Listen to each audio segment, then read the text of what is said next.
Okey, bismillahirrahmanirrahim. Assalamualaikum warahmatullahi taala wabarakatuh. Okey, nama ni Amir Khairuddin bin Muhammad, matrik I18303326. Okey. Hari ini saya dan kumpulan akan membentangkan tajuk iaitu berkaitan dengan kaunseling remaja. Artikel yang kami kaji adalah ketagihan dadah dalam kalangan remaja. Okey, saya pergi slide pertama, iaitu definisi kaunseling. Okey, kaunseling boleh definisikan sebagai satu interaksi yang berlaku antara dua orang individu yang dipanggil kaunselor dan klien. Ianya berlaku dalam setting yang profesional dan dimula dan dikekalkan sebagai satu cara untuk menolong perubahan tingkah laku. Okey, menurut Peterson 1995, mendefinisikan kaunseling sebagai satu proses interaktif melalui satu perhubungan yang unik antara kaunselor dan klien, yang mana ia mengarah kepada perubahan klien dalam aspek tingkah laku, kepercayaan, kemahiran membuat keputusan. Okey, di sini Peterson menggariskan 3 main point penting, iaitu sebagai mengubah tingkah laku klien, kepercayaan klien dan juga kemahiran membuat keputusan klien. Okey, menurut Corey 1997, mendefinisikan kaunseling pula menekankan tentang proses di mana seseorang klien diberi peluang untuk menerokai aspek diri dan kehidupannya yang menimbulkan masalah pada dirinya. Okey, saya pergi pada isu artikel. Dalam kajian ini, isu utama artikel yang kami kaji adalah melibatkan pasal dadah, iaitu mana pelibatan penagihan dadah dalam kalangan pelajar sekolah dan juga remaja. Okey, saya di sini dalam artikel ni dia tak spesifikkan. Dia adalah golongan belia. Golongan belia ni remaja, budak-budak universiti, budak-budak sekolah, tapi dalam artikel ni banyak membincangkan pasal belia. Okey, yang kedua, kes ini kian tahun semakin meningkat terutama dalam golongan belia. Okey, kita dapat lihatlah pada hari ini banyak kes-kes dadah di negara kita setiap tahun semakin meningkat.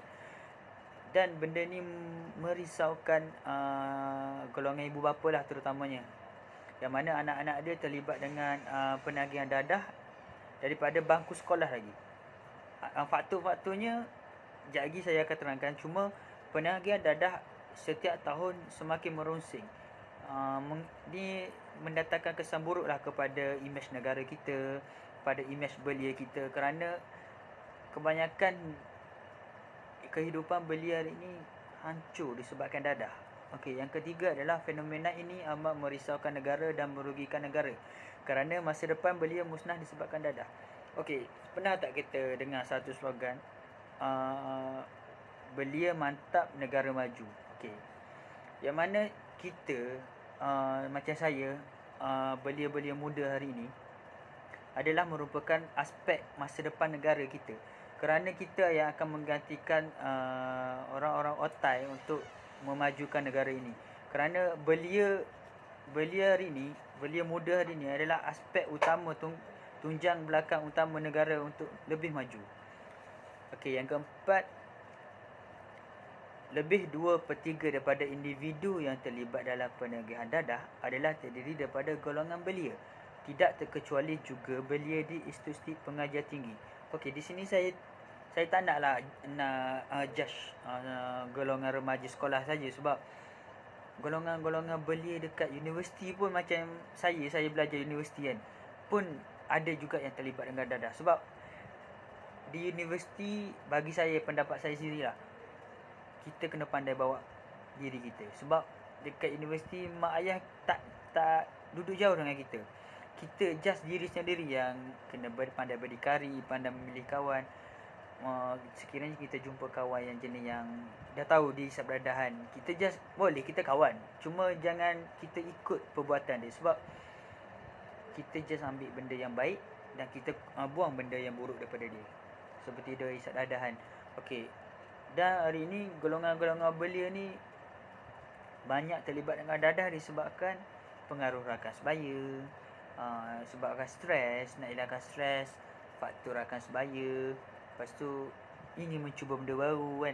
Benda-benda tu semua atas diri sendiri, kita sendiri yang ubah. Sebab dalam hadis dalam dalam dalil Al-Quran, A'udzubillahi minasyaitonirrajim. Bismillahirrahmanirrahim.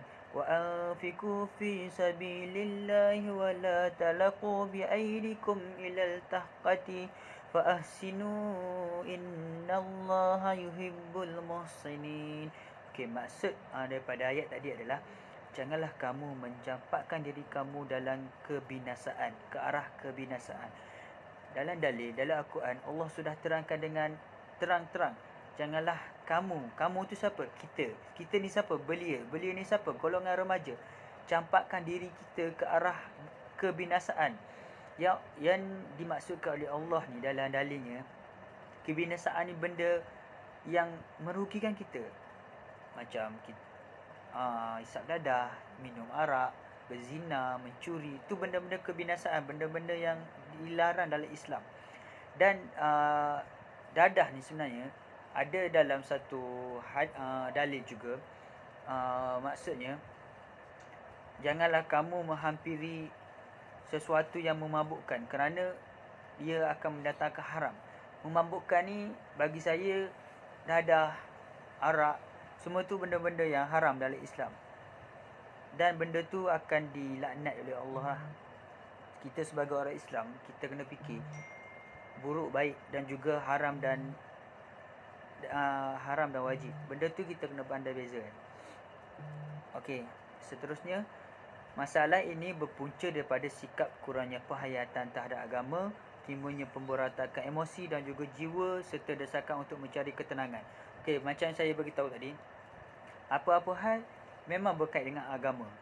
Sebab setiap agama akan, tak pernahlah saya dengar agama tu izinkan orang tu isap dadah. Sebab benda ni bahaya. Macam agama Islam sendirilah. Dan dalam hadis, dalam dalil tadi, Allah menyebut, janganlah kamu mencampakkan diri kamu ke arah kebinasaan. Dengan terang-terang Allah sudah larang kita untuk isap dadah. Okey. Benda ni akan menjadi kita akan memberontak, emosi kita akan memberontak sekiranya kita isap dadahan. Kita tidak, hidup kita macam tak stabil. Kita, emosi kita setiap hari kita akan stres. Kita akan nak benda tu untuk tenangkan diri kita balik. Dan yang ketiga, untuk sebagai desakan jiwa. Desakan jiwa ni maksudnya jiwa kita jiwa muda. Kita belia kan, kita jiwa muda, kita nak try benda tu, benda baru. Macam isap okok kita tak pernah isap okok, tapi nak try isap okok sebab member suruh kan. Kita isap okok, mula-mula tu isap, yang lepas tu ketagih. Bila ketagih dah jadi teruk benda tu non stop. Sebab saya sendiri pun ada kawan yang isap okok kan. Bila saya tanya, ni feedback daripada perokok saya tanya, biasa ke isap okok? Sedap loh, ketagih. Kau tak try nak berhenti ke? Aku dah try tapi susah. Lepas tu macam mana? Aku dah try, memang aku try, tapi memang susah. Dia bukan niat dia tak nak berhenti. Dia pun tahu benda tu mendatangkan keburukan macam batuk berdarah kan, jantung. Tapi dia nak berhenti, cuma benda tu ketagih. Benda ni lah, bila berlaku ketagih lah menjadi haram. Senang je. Dalam Islam, ulama' mengistimbat hukum, dia ada dua cara. Contoh yang pertama, saya contohkan dadah lah. Dia ada buruk, dia ada baik. Okey, saya bagi buruk. Pengambilan dadah buruk. Pengambilan dadah haram. Ini adalah kerana ia mendatangkan keburukan. Kebanyakan belia pada hari ini isap dadah dan menyebabkan kematian. Okey, benda tu adalah haram. Okey, dadah boleh jadi harus. Okey, saya terangkan. Penggunaan dadah adalah harus. Ini adalah kerana ia bagi menolong dari segi aspek perubatan. Contohnya hari ini adalah penggunaan ubat bius ataupun penggunaan ubat batuk bagi melegakan batuk yang dialami oleh pesakit. Okey, benda tu senang. Dia akan jadi haram dan akan jadi harus. Dalam Islam, ulama' hari ini mengistimbat hukum dengan menggunakan dua aspek ni, haram dan harus. Sekiranya Okey, kembali lagi bersama saya. Tadi video saya putus. Saya Adik baru. Okey, saya sambung dengan objektif kajian. Okey, mengenal pasti adakah faktor sikap individu mempengaruhi penyalahgunaan dadah dalam kalangan pelajar. Okey, objektif kajian pertama adalah kajian ini dikaji untuk mengkaji faktor sikap individu. Sikap individu ni macam sikap diorang ingin cuba benda baru, sikap ingin ataupun sikap dia stres, sikap dia macam kurang didikan agama, kurang kasih sayang ibu bapa. Okey, yang kedua adalah mengenal pasti adakah faktor pengaruh rakan sebaya. Pengaruh rakan sebaya ni macam saya pun ada rakan-rakan yang isap rokok kan. Cuma saya tak terikut dengan orang sebab saya ni iman saya tinggi. So, bila saya tak terikut ni, saya dah tegur orang. Bila saya tegur orang tak nak berubah, suka hati orang. Okey, yang ketiga adalah mengenal pasti adakah faktor masalah keluarga. Dan yang keempat, mengenal pasti adakah faktor pengetahuan terhadap dadah. Pengetahuan terhadap dadah ni macam sikap individu jugalah. Macam dia dah tahu benda tu mendatangkan kemudaratan. Cuma dia just nak try, dia macam nak mencuba benda tu. So benda tu bagi saya sia-sia lah.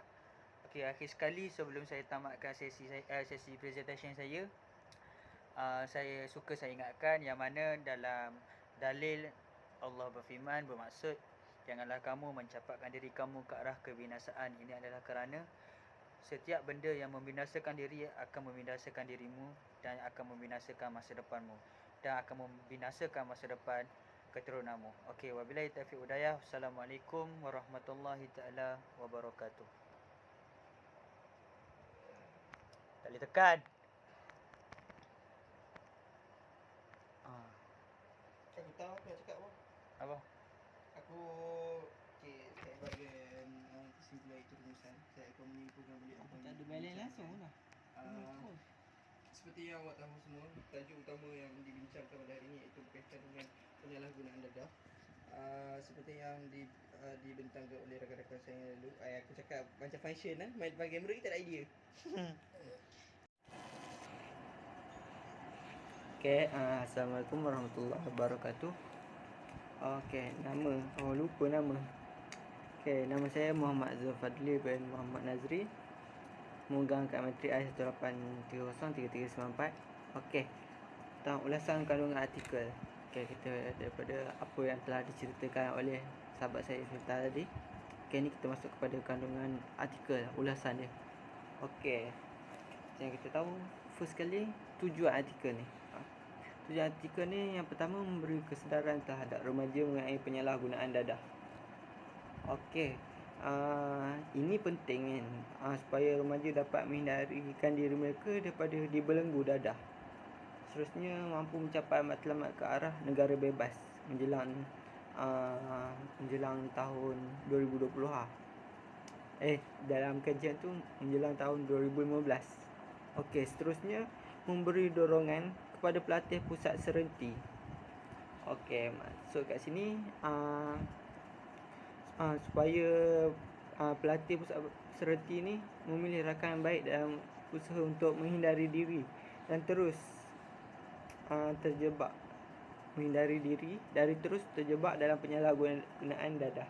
Dan seterusnya menjadi penagih berulang atau tega. Maknanya dia beri kepada pusat pelatihan dorongan lah pada pusat pelatih pusat serenti ni untuk mereka menghindari daripada berlaku perkara yang tidak diinginkan. Okey, seterusnya membolehkan ibu bapa sedar tentang peranan dan tanggungjawab mereka. Okey, membolehkan ibu bapa ni sebab setiap individu ni dia ada dia punya peranan dia untuk setiap ni kes lah. Okey, supaya sedar tentang peranan dan tanggungjawab mereka dalam mendidik anak-anak. Ini merupakan perkara yang penting lah. Baik ibu bapa apa-apa pun, anak-anak banyak belajar daripada ibu bapa. Okey, kacau lah chat ni. Okey, yang keempat, memberi kesedaran kepada guru untuk bersama membantu mencegah. Okey, seperti yang mana yang kita tahu, selepas daripada ibu bapa, pelajar ni dia akan dapat didikan daripada guru. Okey, guru ni orang kedua yang dapat menasihati golongan-golongan remaja ni. Daripada awal lagi, guru ni perlu memberi kesedaran kepada anak-anak murid untuk supaya dapat mengelak ataupun mencegah daripada terlibat dalam gejala dadah ni. Okey, kacau ni. Okey, seterusnya yang kelima adalah memberi kesedaran kepada keluarga, anggota masyarakat dan komuniti sekolah. Okey, supaya dapat mewujudkan langkah pencegahan untuk memerangi gejala penagih dadah yang wujud dalam kalangan remaja. Okey, itu saja untuk untuk tujuan kandungan artikel. Okey, kita pergi kepada konsep pula. Okey, konsep dan tema kajian. Okey, daripada artikel yang telah ditulis tu, konsep dia penyelidik menggunakan reka bentuk kajian yang berbentuk deskriptif. Ini dapat penyelidik ni menggunakan kaedah kuantitatif, iaitu melalui penggunaan soal selidik. Deskriptif ni merujuk kepada kaedah saintifik untuk menerangkan ciri-ciri satu kumpulan sampel. Okey, ini daripada Muhammad Najib 1999. Okay. Menurut Muhammad Najib 1930, soal selidik ni lebih praktikal dan berkesan digunakan kerana penggunaannya dapat meningkatkan ketepatan dan kebenaran gerak balas yang diberikan oleh sampel. Ini adalah kerana ia dipengaruhi oleh gerak laku penyelidik. Mereka bebas menyatakan pendapat sendiri dan jawab setiap item yang dikemukakan. Okey. Menggunakan kualitatif itu soal selidik.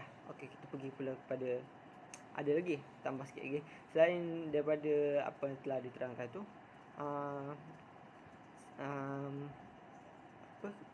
deskriptif ni banyak mendapatkan maklumat dalam masa yang singkat. Okay, Ahmad Mazlan 1995 berpendapat bahawa cara pengumpulan data ini digunakan adalah untuk memastikan data yang diperoleh terkawal serta data tersebut mudah diproses dengan bantuan komputer. Okey. Menurut Vockel, VOCKEL pula 1983 pula, penyelesaian secara deskriptif ni memberikan gambaran tentang keadaan yang sedia ada. Reka bentuk ini sesuai kerana ia menerangkan fenomena yang sedang berlaku. Maknanya apa yang sedang berlaku sekarang ni dia menerangkanlah. Okey. Pilihan reka bentuk deskriptif ni dalam kajian ni kerana kesesuaiannya untuk mengumpul maklumat mengenai pemboleh ubah yang dikaji, maklumat dan butiran yang dikehendaki. Okey. Tu pada konsep. Okey, kita pergi dulu pada tema. Okey. Pemilihan sampel adalah sumber utama untuk mendapatkan data yang dikenal pasti. Okey. Okey. Pemilihan polisi juga sampel yang dikaji merupakan perkara yang penting untuk dititikberatkan dalam penyelidikan. Sampel adalah sumber utama untuk mendapatkan data kelompok individu yang diselidik dan perlu dikenal pasti. Okey, merujuk pada penyelidik ada membuat jadual lah. Di mana jadual tu menunjukkan sebanyak 40 orang dalam populasi. Jadual tu ada 40 populasi, iaitu 20 daripada pusat giat marah, 20 dari sijil keremajaan Malaysia. Okey, daripada 20 orang tu populasi lah, dia ambil 18 responden. Dua-dua tu dia ambil 18. So total 36 lah responden dia. Okey.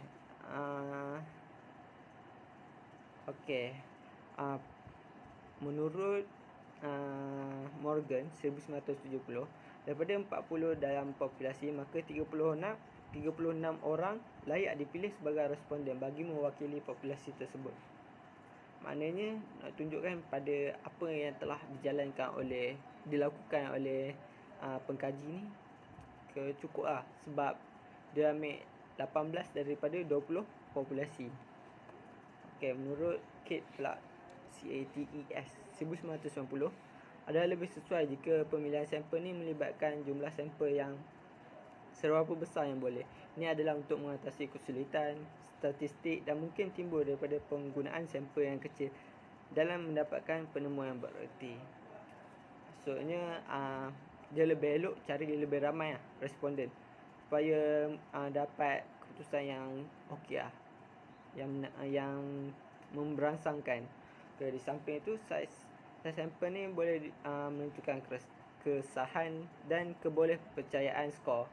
Iaitu penyelidik menganggap saiz sampel yang dipilih iaitu seramai 36 total dia akan dapat menjawab soalan-soalan kaji yang dikemukakan. Okey, bagi tempat kajian pula, penyelidik telah memilih untuk menjalankan kajian di pusat serenti tiang 2 iaitu di Melaka. Okey, pemilihan dibuat kerana pusat serenti ini merupakan sebuah pusat serenti remaja yang menempatkan pelatih dari golongan remaja. Maknanya penagih tu kan yang dimasukkan ke pusat serenti tu pun remaja. Lepas tu pelatih pun sama dari golongan remaja.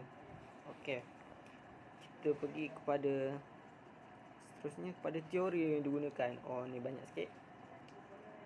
Okey, teori penyalahgunaan dadah ni bagi tujuan seperti yang kita tahu kan, penyalahgunaan dadah ni bagi tujuan mengurangkan tekanan masalah dapat dikaitkan dengan teori tekanan peranan McAuliffe 1984. Okey, dalam Amyloidsue 2000 mengatakan bahawa teori tekanan peranan ini menyatakan bahawa setengah individu menyalahgunakan dadah dengan tujuan mengelakkan atau untuk mengurangkan tekanan. Apa yang berlaku di sini adalah pelajar merasakan bahawa penggunaan dadah ni mampu membantu mereka mengurangkan penggunaan dadah ni mampu menolong diorang ni untuk mengurangkan tekanan. Apa yang berlaku kat sini, tekanan yang dihadapi tanpa sedari bahawa amalan ni menyebabkan ketagihan kepada mereka.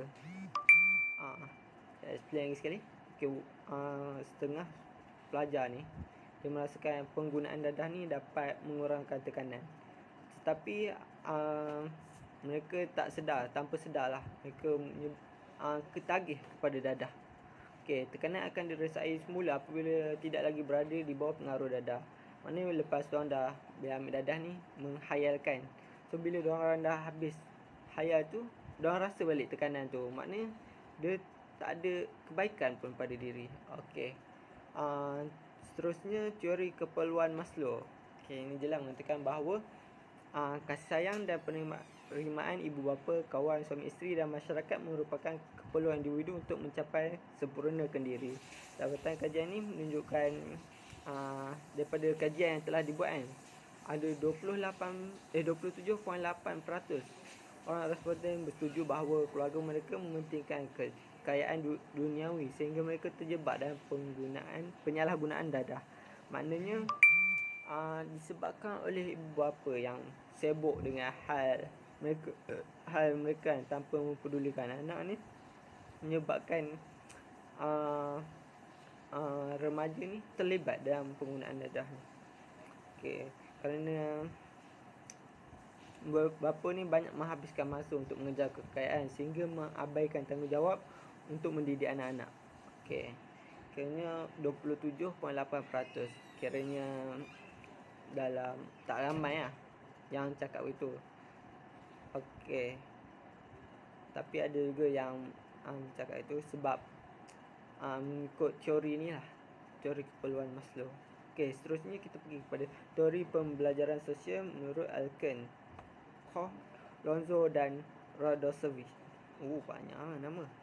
Okey, ini pada tahun 1979 dalam Amyloidsue 2000, teori pembelajaran sosial ini menjelaskan penggunaan dadah boleh menjadi satu proses pembelajaran sosial apabila seorang bergaul dengan kumpulan yang menganggap penggunaan dadah adalah sesuatu yang biasa dan boleh diterima.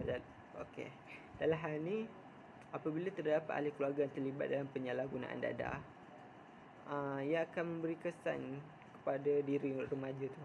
Dalam peringkat ni, remaja ni mudah untuk meniru tingkah laku orang yang berhampiran dengan diri mereka.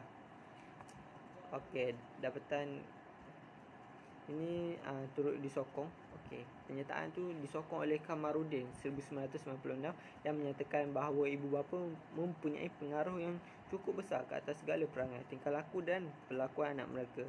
Maknanya yang menjadi idol lah kepada anak-anak adalah ibu bapa mereka. Okey, sekiranya ada yang ibu bapa yang terlibat dalam masalah penyalahgunaan dadah ni, anak mereka kemungkinan akan terikut lah. Okay, segala apa yang diterapkan oleh anak-anak. Okay, seterusnya kita pergi kepada kaedah kajian. Okay, kaedah kajian ni apa yang dilakukan untuk mengkaji tentang penyalahgunaan dadah.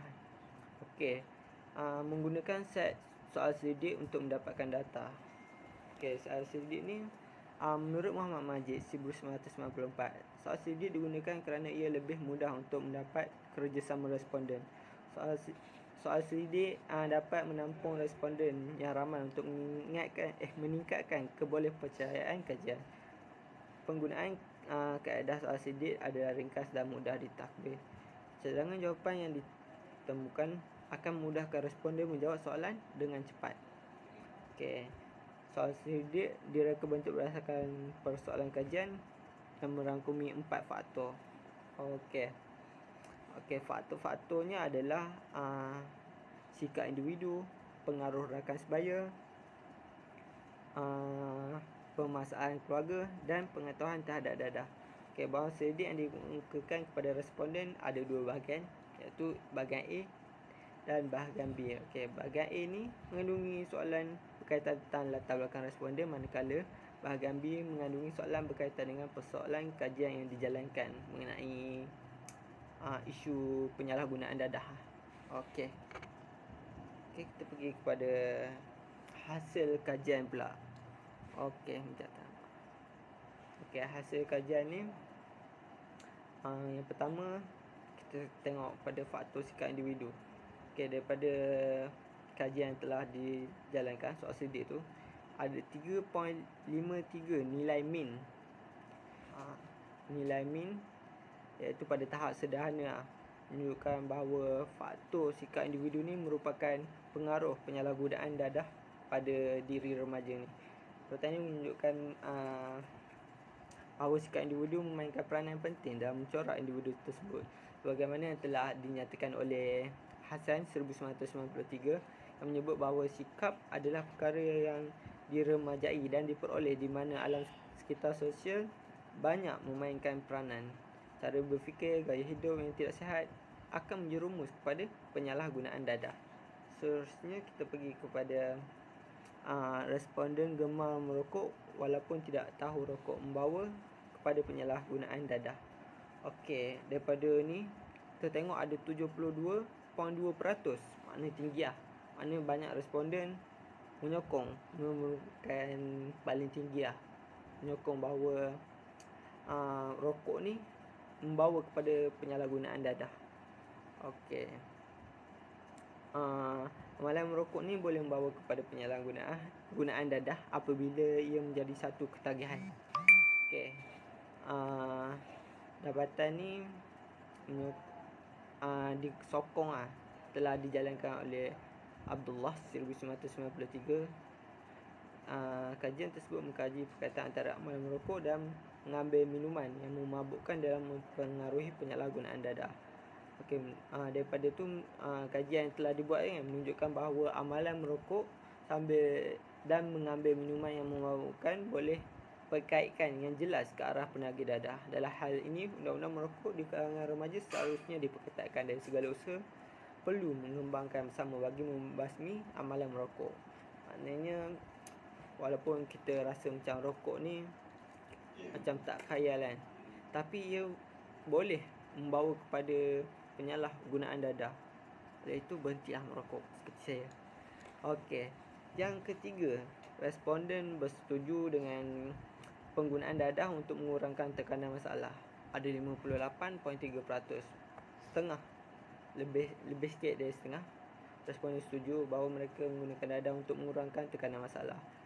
Penyalahgunaan dadah bagi tujuan mengurangkan tekanan masalah dapat dikaitkan dengan teori tekanan peranan tadi oleh Matt Oliver 1983 tadi.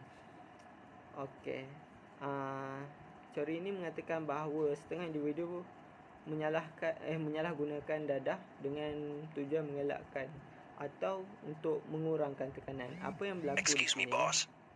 apa yang berlaku kat sini, remaja merasakan bahawa penggunaan dadah ni mampu membantu mereka mengurangkan sebarang tekanan yang dihadapi tanpa sedar bahawa amalan ni menyebabkan ketagihan kepada mereka. Tekanan akan dirasai semula.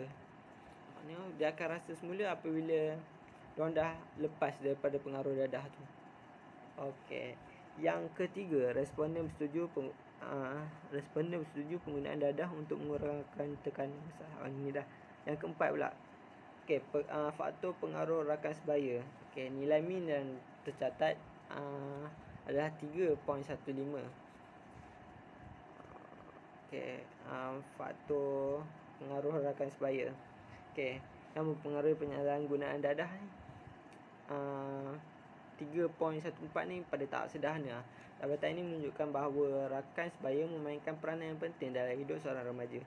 Menurut kajian yang telah dijalankan oleh Saada Siraj 2000 tahun 2000 mendapati bahawa pengaruh rakan sebaya yang mempunyai kaitan dengan masalah tingkah laku. Dapatan kajian tersebut menunjukkan bahawa responden mengakui sering diajak rakan untuk melepak di pusat beli-belah dan turut bersetuju bahawa rakan lebih memahami masalah mereka berbanding ahli keluarga. Okey, yang kelima. Yang kelima, mudah menerima pelawaan rakan. Okey, di sini mencatatkan sebanyak 50% responden setuju dengan mudah menerima pelawaan rakan. Okey.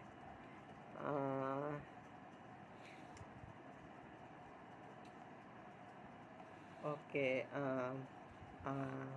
faktor menerima pelawaan rakan ni 50% menunjukkan bahawa setengah daripada responden setuju, iaitu mereka mudah menerima pelawaan rakan mereka yang untuk mencuba dadah. Dapatan ini turut menyokong pendapatan Manja Muhammaduddin 1990. Kanak-kanak di sekolah menengah biasanya berbentuk kelompok mengikut minat masing-masing.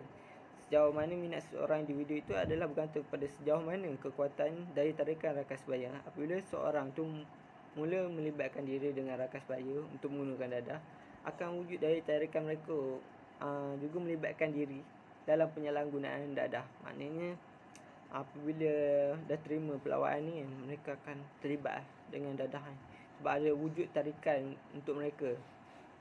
Okey, remaja akan mudah terpengaruh apabila rakan mereka seiring mempelawa untuk penggunaan dadah ni.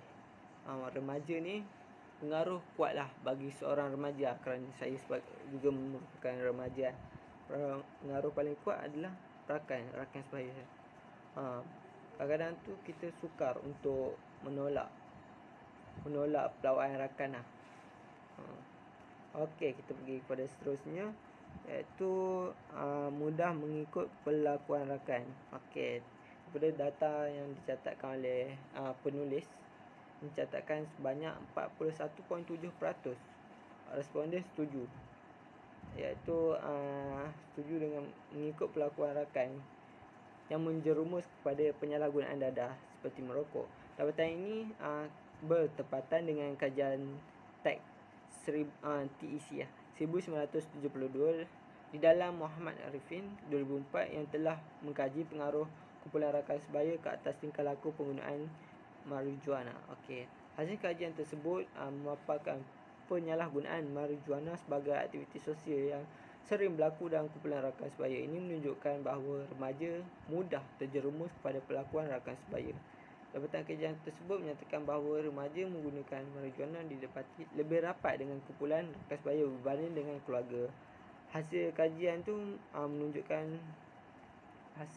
ni menunjukkan sebanyak 41.7% responden setuju dengan setuju bahawa mereka tidak prihatin jika ramai remaja rakan terlibat dalam penyalahgunaan dadah. Jika tidak prihatin atau tidak ambil peduli, boleh membawa kepada pengaruh kepada diri remaja untuk mencuba dadah. Apabila ramai kalangan rakan sebaya yang terlibat dalam penyalahgunaan dadah.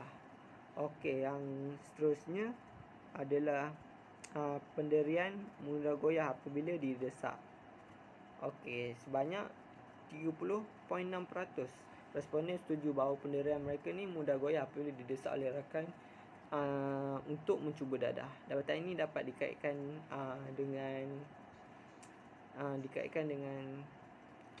kajian telah dijalankan oleh Kaplan, Martin dan Robin 1984 dalam Amilosiu 2000. Hasil kajian menunjukkan bahawa kebanyakan individu yang mempunyai masalah dadah adalah kerana mereka dipengaruhi oleh sebuah kumpulan rujukan, iaitu satu rangkaian sosial yang digunakan oleh individu sebagai rujukan kepada kelakuan sehariannya. Okey, dalam ini kumpulan rujukan yang dapat dikaitkan dengan kumpulan rakan sebaya. Remaja lebih banyak menghabiskan masa bersama rakan sebaya, contohnya dalam tempoh waktu persekolahan.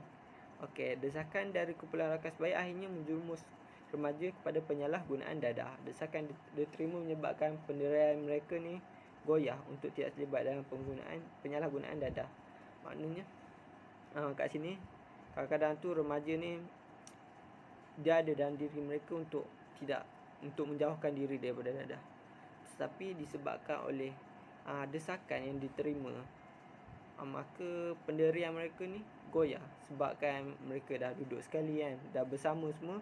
So bila dia ajak ni, dia punya pendirian tu boleh menyebabkan goyah. Tapi daripada responden ni hanya 30.6 saja yang menyokong Okey, seterusnya ibu bapa yang sering bergaduh. Okey, ibu bapa yang sering bergaduh ni mencatatkan sebanyak 36.1% yang setuju bahawa ibu bapa mereka ni yang bergaduh ni menyebabkan mereka terlibat dalam penyalahgunaan dadah. Ini menunjukkan bahawa kegagalan ibu bapa dan menunjukkan contoh yang baik kepada anak-anak. Okey, nilai yang tidak baik menyebabkan remaja tertekan dan mula melibatkan diri dalam perkara yang negatif seperti penyalahgunaan dadah. Okey, menurut Ibrahim 1997 menyatakan bahawa ibu bapa sememangnya mempunyai peranan dan tanggungjawab yang penting dalam menjaga disiplin anak remaja. Ibu bapa perlu menunjukkan perilaku dan nilai moral yang cukup tinggi sebagai panduan kepada anak-anak mereka. Selain itu, anak-anak yang mula melangkah ke alam remaja akan mencari ketenangan di luar jika wujud suasana yang tegang di rumah. Maknanya kalau contoh anak-anak ni bila duduk kat rumah dia tengok ibu bapa selalu bergaduh, selalu ada masalah family, mereka akan cuba cari ketenangan mereka di luar. Bila diorang dah bergaduh di luar, mereka berjumpa dengan kawan yang tidak sesuai yang melibatkan diri dengan dadah. Maka daripada ibu bapa ni yang sering bergaduh ni menyebabkan anak-anak mereka terlibat, remaja terlibat dengan gejala dadah. Okey, yang terakhir, terdapat ahli keluarga yang terlibat. Ini mencatatkan sebanyak 50% responden bersetuju. Okey, bersetuju bahawa terdapat dari kalangan ahli keluarga mereka yang mengambil dadah menyebabkan mereka turut mengambil dadah. Okey, dapatan ini dapat dikaitkan dengan teori pembelajaran sosial yang telah dibincangkan tadi, diterangkan. Okey, Alker, Cross, Lonza dan Radosevic 1979 dalam Amilosius 2000. Teori pembelajaran sosial menjelaskan penggunaan dadah boleh jadi satu proses pembelajaran sosial apabila seorang bergaul dengan kumpulan yang menganggap penggunaan dadah adalah sesuatu yang biasa dan boleh diterima. Okey, dalam hal ini apabila terdapat ahli keluarga terlibat dalam penyalahgunaan dadah, ia akan memberi kesan terhadap diri remaja. Dalam peringkat ini, mereka mudah untuk meniru tingkah laku orang yang berhampiran dengan diri mereka. Dapatan ini turut menyokong daripada Kamaruddin 1996 yang menyatakan bahawa ibu bapa yang mempunyai pengaruh cukup besar ke atas segala perangai, tingkah laku dan perlakuan anak mereka. Segala apa yang diterapkan akan diikuti oleh anak-anak. Pendapat ini menunjukkan bahawa individu tak boleh berubah apabila wujud pengaruh luar yang mempengaruhinya. Maknanya bila ada ahli keluarga kita yang terlibat kan, so sebagai orang bawahan, so bila kita selalu sangat melihat perkara-perkara tu kan, macam ada ahli keluarga kita yang dadah kan, so kemungkinan orang yang bawah ahli keluarga kita akan mengikut kerana dia perkara tu sudah tidak dianggap bersalah kerana sering dilakukan oleh ahli keluarga yang lain. So kemungkinan terdapat ahli keluarga yang terlibat. Okey, sekian saja daripada saya. Seterusnya kita sambung kepada sahabat saya Izzuddin. Assalamualaikum. Aku nak present. Okay, Assalamualaikum warahmatullahi wabarakatuh. Nama saya Izzuddin bin Muhammad Rozi, nombor matrik I183032770. Okey, saya akan sambung pembentangan daripada rakan saya yang sebelumnya. Okey, saya dalam akan pergi kepada bahagian ulasan kritis artikel. Okey, saya akan menerangkan tentang isi kandungan utama tentang artikel ini. Okey. Artikel ini membincangkan tentang penyalahgunaan dadah dalam kalangan remaja.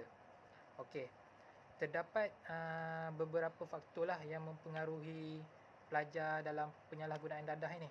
Okey, antaranya adalah sikap individu, pengaruh rakan sebaya dan permasalahan keluarga serta pengetahuan terhadap dadah itu sendiri. Okey, sikap individu. Sebab apa saya cakap faktor dia, antara faktornya adalah sikap individu. Sebab seseorang yang pada usia remaja ini, mereka gemar untuk mencuba benda baharu ataupun dengan kata lain try something yang barulah, kira yang diorang tak pernah try. Jadi apabila mereka mencuba itu tanpa pengetahuan, mereka boleh membawa kepada masalah lah, seperti bila dah cuba mula-mula biasa tak ketagih lagi, lama kelamaan akan jadi ketagih. Okey, itu antara punca dia, iaitu daripada individu itu sendiri, iaitu ingin tahu, sikap ingin tahu mereka. Okey, yang kedua ialah pengaruh rakan sebaya. Okey, pengaruh rakan sebaya ini boleh jadi kepada dua sebab. Sebab pertama mungkin mereka diajak, atau sebab kedua mereka sendiri ingin cuba. Sebab diajak tau. Kalau contoh sebagaimana dengan rakan sebaya, sepertinya seseorang itu dia berkawan dengan kawan dia ni seorang yang penagih dadah. Lepas tu kawan dia pun ajak cakap, jomlah try. Bila dia menolak, dia pun kawan dia pun cakap, kalau kau tak nak hisap, kira tak payah kawan dengan aku lah lepas ni. Jadi dari situ dia pun mula terjerumus ke dalam najis penagihan dadah ini. Okey, sebab kedua pula yang saya tu ialah mungkin daripada ajakan kawan dia. Mula-mula dia berkawan dengan seorang penagih dadah. Lama kelamaan kawan dia ni pun ajak. Dia seperti lebih kurang yang macam tadi juga, tapi yang ni lebih kepada macam dia berkehendak sendiri. Mungkin dia nak menghisap dadah ni dengan tujuan untuk mungkin dia masa tu mengalami masalah atau ada sebab lain lah. Okey, seterusnya kita pergi kepada permasalahan keluarga. Okey, sebab apa saya cakap permasalahan keluarga? Sebab seperti yang kita tahu sekarang, zaman moden ni, ibu bapa sibuk mengejar kekayaan, iaitu mencari nafkah sehingga mengabaikan anak-anak mereka. Apabila anak-anak yang merasa terabai ni, mereka cenderung untuk lebih bergaul dengan mereka-mereka yang di luar sana, seperti kawan-kawan mereka yang tidak jelas lah, macam mungkin seorang penagih, seorang perokok, seorang kaki botol dan lain-lain lagi. Okey, jadi dari sini ibu bapa perlu memainkan peranan penting. Sepertinya lebih bertanggungjawab serta memberi perhatian kepada anak-anak mereka. Okey, seterusnya pengetahuan terhadap dadah. Pengetahuan terhadap dadah ni dia lebih kurang kepada yang nombor satu tadi, iaitu disebabkan sikap individu itu sendiri. Pengetahuan terhadap dadah ni macam seperti dia dah tahu dadah ni boleh menghayalkan, boleh memabukkan. Jadi disebabkan dia ingin mencuba benda tu, sebab dia hanya tahu daripada pengetahuan dia, tapi dia tak pernah try. Dia tak pernah rasa macam mana rasa khayal tu. Okey, dari situ dia pun mencuba. Apabila dia cuba sekali, dia rasa nak lagi. Dari situ dia pun jadi ketagih dan boleh membawa kepada perkara-perkara negatif. Sebagai contoh, seperti apabila mereka tak ada duit, ia boleh membawa kepada banyak kes jenayah seperti pecah rumah, samun dan lain-lain lagi. Okey, seterusnya saya akan pergi kepada slide seterusnya, iaitu isu menarik berdasarkan artikel ini. Okey, isu menarik berdasarkan artikel ini adalah isu penyalahgunaan dadah dalam kalangan remaja yang semakin meningkat. Okey, sebab apa tau saya cakap isu yang menarik dalam artikel ini adalah penyalahgunaan dadah dalam kalangan remaja semakin meningkat. Sebab seperti yang kita tahu, kes dadah ni walaupun telah banyak kali dibenteras oleh kerajaan, tetapi kes penyalahgunaan dadah, pengambilan dadah ni dia bukan makin berkurang, malah semakin meningkat. Jadi dari situ kita perlu mengkaji, perlu mengambil inisiatif lain, bagaimana cara untuk mengatasi. Okey, cara yang perlu diambil untuk mengatasi ini bukan sepenuhnya terletak di pihak kerajaan. Ia boleh pergi kepada dia perlu kerjasamalah daripada pihak-pihak lain seperti pihak ibu bapa, guru-guru serta masyarakat lah, dan lain-lain lagi. Okey, isu yang menarik yang kedua dalam artikel ini adalah jalan penyelesaian. Okey, jalan penyelesaian dalam mengatasi penyalahgunaan dadah dalam kalangan remaja. Okey, sebab apa saya cakap apabila kes dadah ini telah berleluasa sehingga menjadi macam satu fenomena, kita perlu mencarilah jalan untuk mengatasi. Jalan untuk mengatasinya seperti dimainkan oleh pihak kerajaan. Seperti pihak kerajaan perlu memperketatkan lagi undang-undang dan hukuman kepada penagih serta pengedar dadah ini. Okey, selain itu, dengan hukuman saja, dengan memperketatkan hubungan, dengan memperketatkan undang-undang saja tidak cukup. Kita juga perlu memperkukuhkan serta memperkasakan lagi tugas-tugas, iaitu setiap pihak perlu memainkan peranan. Kalau seperti undang-undang dah ada, tapi peranan daripada pihak itu seperti untuk membenteras tu tak ada. Kira benda tu tidak menjadi macam tidak berkesan lah, tidak berkesan. Okey, jadi dari situ peranan juga perlu dimainkan untuk mengatasi masalah peningkatan penyalahgunaan dadah ini. Okey, antara jalan penyelesaiannya daripada seperti yang saya cakap tadi, daripada slide lepas, seperti daripada pihak kerajaan, pihak guru-guru, pihak kerajaan seperti memperketatkan undang-undang. Kalau pihak ibu bapa ni pula seperti mereka lebih bertanggungjawab serta lebih meluangkan masa bersama anak-anak agar anak-anak tidak merasa terabai. Okey, daripada segi masyarakat pula, masyarakat ni setiap dalam komuniti masyarakat ni, mereka juga boleh membantu untuk mencegah. Sepertinya jika mereka melihat kes penyalahgunaan dadah dalam komuniti mereka, mereka boleh kira memberitahu informasi tersebut kepada pihak PDRM, pihak AADK, seperti agensi-agensi kerajaan yang bertanggungjawab atas penyalahgunaan dadah ini. Jadi mereka boleh memberikan maklumat untuk kes tersebut dibenteras. Okey, saya akan pergi kepada slide seterusnya, iaitu isu yang dibangkitkan adalah okey, saya mengatakan isu yang dibangkitkan di sini adalah betul, adalah relevan lah. Sebab apa saya cakap relevan? Sebab melalui isu ini boleh menimbulkan kesedaran dalam kalangan masyarakat tentang bahaya dadah serta mewujudkan langkah pencegahan untuk memerangi gejala penagihan dadah yang wujud dalam kalangan remaja.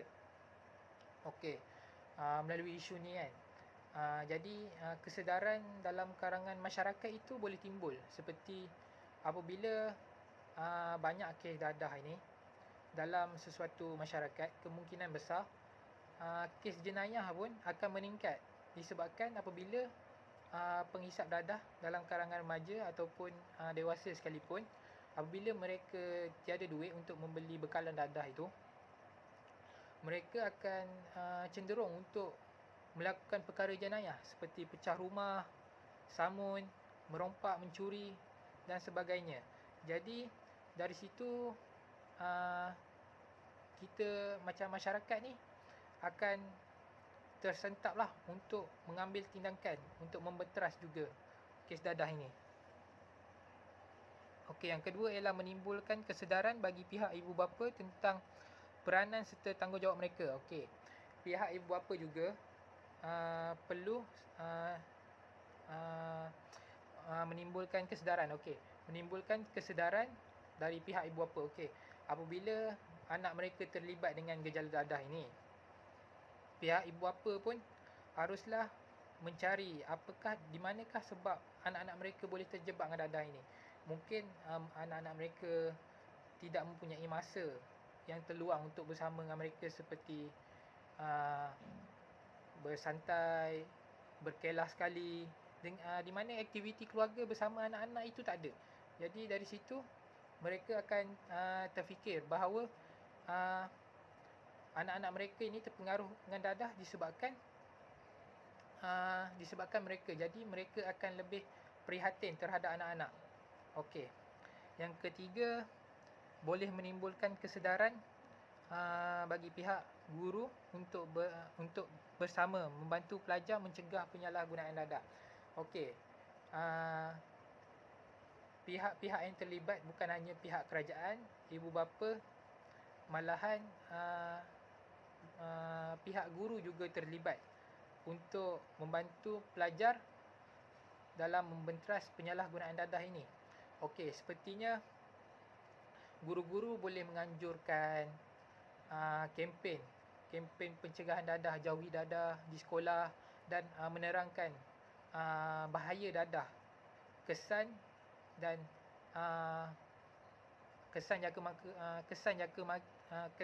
jangka masa panjang terhadap tubuh badan bagi mereka yang mengambil dadah. Okey, dari situ murid-murid atau pelajar ini akan timbul kesedaran di mana dadah ini boleh membahayakan kesihatan mereka. Okey, dari situ peranan guru juga amat penting. Sebagai contohlah, saya boleh katakan sekiranya di sekolah itu tidak menerangkan tentang bahaya dadah ataupun menganjurkan kempen dalam pencegahan, kemungkinan pelajar ni juga mereka tidak tahu tentang kesan atau bahaya pengambilan dadah ini. Jadi mereka cenderung untuk, macam saya cakap, seperti macam kalau kita tak tahu, kita rasa untuk mencuba kan. Jadi mereka cenderung untuk mencuba. Apabila mereka tahu kesan atau bahaya pengambilan dadah ini, kemungkinan besar mereka akan lebih untuk menjauhi dadah ini. Okey, dari situ peranan guru juga amat penting. Selain itu, pihak sekolah jugalah. Pihak sekolah seperti komuniti dalam sekolah juga harus memainkan peranan penting. Sekiranya mereka mengetahui bahawa pelajar mereka terlibat dengan kes penyalahgunaan dadah, mereka juga boleh membawa pelajar tersebut kepada pihak AADK atau pihak kaunseling untuk segera kita bantras. Sekiranya perkara tersebut diabaikan, pelajar tersebut akan kemungkinan masa depan dia atau untuk mereka terjebak dalam jurang dadah ini semakin besarlah. Okey, itu saja daripada saya. Terima kasih. Assalamualaikum. Bismillahirrahmanirrahim. Assalamualaikum warahmatullahi wabarakatuh. Nama saya Muhammad Aziz bin Syaiful Baharin, nombor matrik I18303392. Terlebih dahulu saya ingin mengucapkan terima kasih kepada pembentang sebelumnya kerana membentang dengan sangat baik. Okey, tajuk yang saya dapat ialah pandangan pengkaji berkenaan artikel yang kami kaji ini. Pengkaji menggunakan objektif artikel untuk memberikan pandangan. Dan kedua ialah pengkaji bersetuju dengan semua objektif artikel yang dinyatakan dalam artikel ini. Objektif pertama dalam artikel ini ialah mengenal pasti adakah faktor sikap individu mempengaruhi penyalahgunaan dadah di kalangan pelajar. Ulasannya, pengkaji bersetuju dengan objektif yang dinyatakan. Ini kerana pada tahap ini, remaja masih mengalami transisi perkembangan dari keadaan belum matang ke arah kematangan dari pelbagai aspek. Jadi tidak mustahil sekiranya remaja itu mula terlibat dengan najis dadah atas kehendaknya sendiri. Sikap ingin mencuba yang ada dalam diri remaja mungkin memutuskan permasalahan ini. Objektif kedua ialah mengenal pasti adakah faktor pengaruh rakan sebaya mempengaruhi penyalahgunaan dadah di kalangan pelajar. Objektif kedua ini dipersetujui oleh pengkaji kerana tidak dapat dinafikan bahawa pengaruh rakan sebaya mampu memberi kesan yang baik dan buruk. Bab kata pepatah Melayu, jika berkawan dengan penjual minyak wangi akan terkena tempias wanginya, dan jika berkawan dengan tukang besi akan terkena percikan besinya. Pepatah ini telah menunjukkan betapa penting dalam kita memilih kawan dan betapa kuatnya pengaruh rakan sebaya sehingga remaja mampu untuk terkena tempiasnya. Ini kerana rakan sebaya merupakan seorang yang mampu mengaruhi kehidupan remaja kerana rakan sebaya merupakan individu yang paling dekat dengan remaja. Kerana pada usia remaja kita lebih menghabiskan masa dengan rakan sebaya berbanding ibu bapa. Kemungkinan sering terjadi pertentangan antara nilai yang dibawa oleh rakan sebaya dengan ibu bapa. Oleh itu, disebabkan pertentangan nilai yang dibawa oleh kedua individu berbeza ini, jarak antara remaja dan ibu bapa semakin renggang. Kerana dapat dilihat kelompok remaja lebih akur kepada rakan sebaya berbanding ibu bapa. Objektif ketiga pula ialah mengenal pasti adakah faktor permasalahan keluarga mempengaruhi penyalahgunaan dadah di kalangan pelajar. Pengkaji bersetuju dengan objektif ketiga ini kerana tak dapat dinafikan juga bahawa masalah keluarga mampu untuk membuatkan seseorang itu terlibat dengan najis dadah. Ini dapat dilihat berdasarkan banyak artikel-artikel mengeluarkan, banyak surat khabar mengeluarkan ramai remaja mula-mula mengambil dadah akibat daripada tekanan yang datang daripada keluarga. Seperti yang kita lihat daripada pengkaji lepas, ketegangan dalam keluarga mampu untuk mendorong anak mereka untuk mengambil dadah. Ini sudah dijelaskan oleh saya tadi yang mungkin mereka stres akibat bergaduh dengan ibu bapa ataupun kerana ibu bapa tidak mengikut pendapat mereka mengambil dadah untuk cara untuk menegakan stres mereka. Akibat boleh dilihat daripada pengambilan dadah ialah ia akan merosak masa depan mereka sekiranya mereka mengambil ketika muda. Ada pepatah mengatakan, jika ingin melihat masa depan sesebuah negara itu, maka lihatlah anak mudanya pada zaman sekarang. Oleh itu, pihak yang berwajib, terutama ibu bapa, perlulah mengambil langkah proaktif untuk mengurangkan perluasan pengambilan dadah dalam kalangan remaja yang berpunca daripada keluarga. Objektif yang terakhir ialah mengenal pasti adakah faktor pengetahuan terhadap dadah mempengaruhi penyalahgunaan dadah di kalangan pelajar. Stres atau tertekan mungkin menjadi faktor utama dalam mereka mengambil barang terlarang ini, iaitu najis dadah. Disebabkan mereka telah belajar tentang dadah, mereka tahu yang dadah itu boleh mendatangkan kekhayalan dan mereka ingin mencuba ataupun mereka mencuba kerana ingin mengurangkan tekanan yang dihadapi oleh mereka. Sikap ingin tahu yang buat-buat dalam diri remaja mungkin akan menyebabkan mereka mengambil dadah dengan alasan untuk mencuba dan mencari pengalaman. Oleh itu, sikap ingin tahu dan sikap meneroka dalam diri remaja harus diawasi supaya mereka tidak melakukan perkataan tidak bermoral, terutamanya mengambil najis dadah. Pengkaji mendapati bahawa pengkaji lepas dapat mencapai tujuan dengan baik. Berdasarkan kajian yang dilakukan oleh pengkaji lepas, pengkaji mendapati bahawa pengkaji lepas dapat mencapai tujuan dengan baik ini kerana setiap objektif kajian dinyatakan telah dilaksanakan dengan baik. Ini dapat dilihat apabila pengkaji lepas berjaya mencari responden dan mampu untuk mengumpulkan data-data tersebut untuk kajiannya. Huraian yang digunakan juga merupakan sebahagian besar daripada objektif yang telah dinyatakan. Pengkaji lepas juga banyak menggunakan kaedah rujukan untuk mengukuhkan fakta dan data yang telah diperoleh oleh beliau. Oleh itu, pada pendapat saya, persoalan yang dinyatakan oleh pengkaji lepas iaitu objektif mereka tercapai. Seterusnya ialah metodologi yang digunakan oleh jurnal ini juga bersesuaian. Metodologi yang digunakan oleh pengkaji lepas dalam jurnal ini ialah menggunakan borang soal selidik. Metodologi ini dikatakan berkesan kerana ia merupakan langkah yang cepat untuk mengambil data daripada responden. Penyelidik menggunakan reka bentuk kajian berbentuk deskriptif. Kajian berbentuk deskriptif ini menggunakan kaedah kualitatif, iaitu penggunaan set soal selidik. Pemilihan metodologi kajian oleh pengkaji lepas juga membuahkan hasil apabila beliau mampu untuk mengumpulkan data dan huraian dengan jelas, singkat dan padat. Okey, sekian pada saya. Terima kasih. Saya akan serahkan pada pembentang seterusnya. Assalamualaikum warahmatullahi wabarakatuh.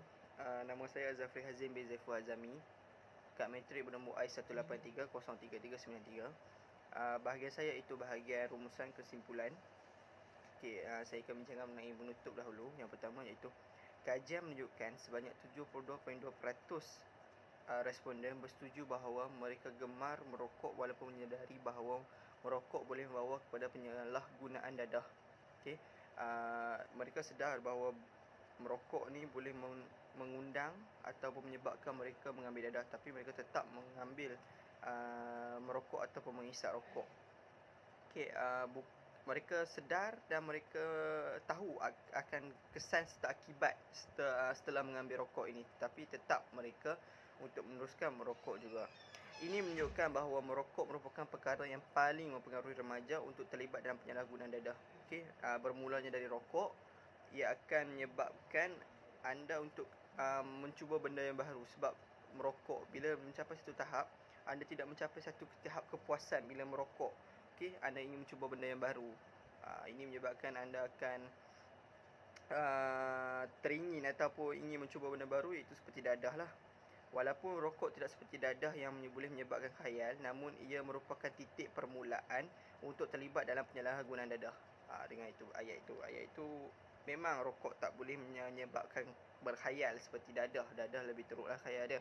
Tetapi rokok ni punca ataupun titik permulaan untuk menjadi seorang penagih dadah ataupun orang yang mengambil dadah. Okey. Setelah mendapatkan hasil kajian, saya membuat rumusan bahawa setiap individu yang mengambil dadah ini, okey, dia bermula dari sikap individu itu sendiri. Okey, sikap individu. Jika seseorang itu mempunyai iman yang kuat ataupun pendirian yang kuat dan mempunyai hala tuju yang elok, ia mungkin tidak akan menyentuh barang-barang seperti itulah dan akan sedaya upaya untuk menjauhi perkara-perkara tersebut. Okey. Seterusnya itu merokok.